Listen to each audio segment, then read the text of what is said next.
Donald Trump is racist. A lot of people said the Central Park 5. We'll talk about that in another video. For me personally, it was the very fine people on both sides thing. But you also had people that were very fine people on both sides. I remember seeing that clip and feeling like, wow, maybe he is racist.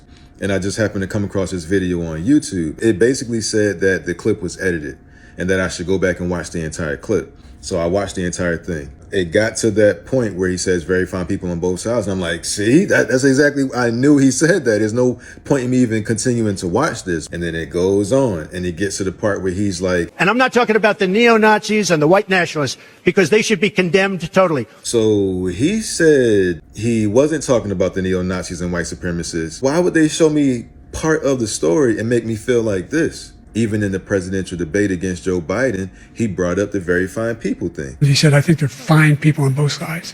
What American president would ever say, Nazis coming out of fields, carrying torches, singing the same anti-Semitic bile, carrying swastikas, were fine people? Kamala Harris just brought it up on the recent debate. Let's remember Charlottesville, where there was a mob of people carrying tiki torches, spewing anti-Semitic hate. And what did the president then at the time say? There were fine people on each side. People are still saying it even though it's been debunked. Snopes just added this shit in 2024 that was a lie. It supposedly said in 2017. He dropped out of a presidential race because white supremacists joined his same party. I'm not going to be running. The party is, as you know, self-destructing. When you say the party is self-destructing, what do you see as the biggest problem with the Reform Party right now?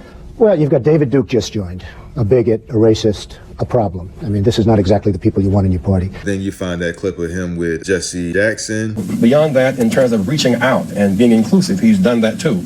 And created for many people a comfort zone when I ran for the presidency in 84 and 88. And many others thought it was either laughable or something to avoid. He came to our business meeting here in New York because he has this sense of the curious and a will to risk to make things better. And so aside from all of his style and his pizzazz, he's a serious person who's an effective builder of building of people. Last year he was a part of our workshop, of our panel workshop on what are the challenges and opportunities. And so this, a year later, Donald Trump, for a few minutes, challenges and opportunities to embrace the underserved communities. Donald Trump.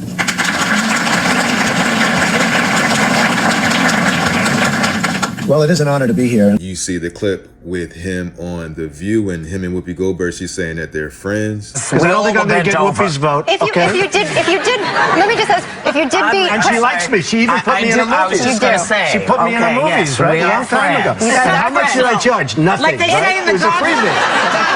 If you did beat Obama, though. People love this guy. Like Oprah saying that he should run for president.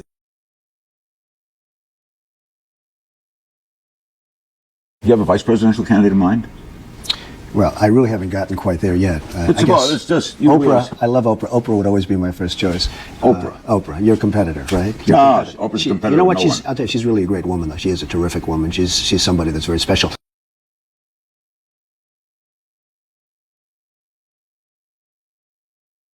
Judge Joe Brown said, I've talked to a number of black entrepreneurs who back in the late 80s and 90s, early 90s, were trying to get financing.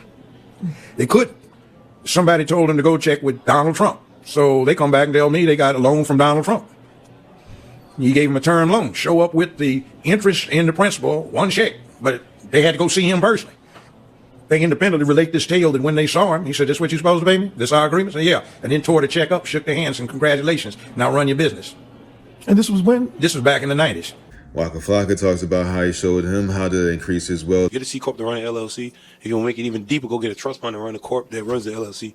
You want to get even deeper, own two trust funds for your business and your person to run that trust that runs all the business.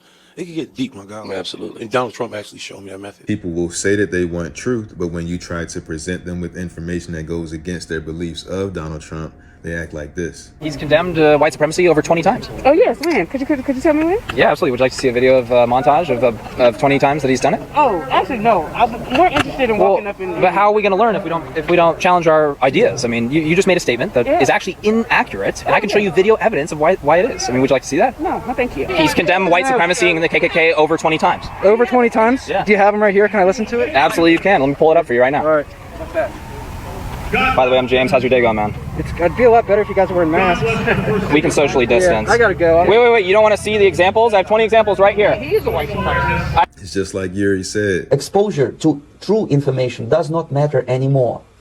A person who was demoralized is unable to assess true information. The facts tell nothing to him. Even if I shower him with information, with authentic proof, with documents, with pictures, when a military boot crashes his balls, then he will understand, but not before that. That's the tragic of the situation of demoralization. The populace versus the establishment. Whatever they do to the populist candidate, they're doing to you. When you assist the establishment in crushing the populist candidate, they're going to turn around and do it to you next. Whatever rules that they broke to get at him, that you cheered on because you were so anti-him, those rules were broken so that they can get your consent. And now that they've used your hatred to build consent to break the rules, now they can turn that same attack towards you. And you've yayed and amened it into existence.